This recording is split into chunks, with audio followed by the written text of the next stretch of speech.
মহিষাদলের ২৫০ বছরের পুরনো গোপালজিউর মন্দির।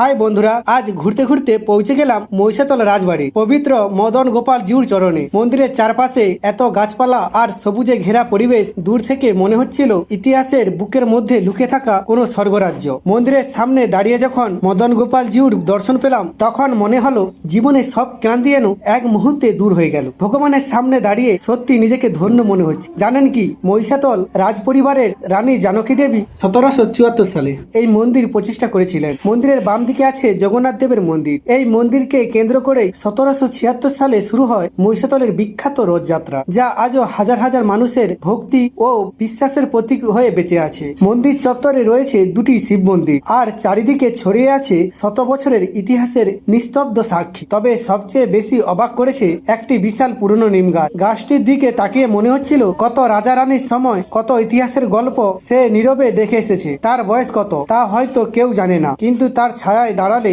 ইতিহাসকে যেন ছুঁয়ে দেখা যায়।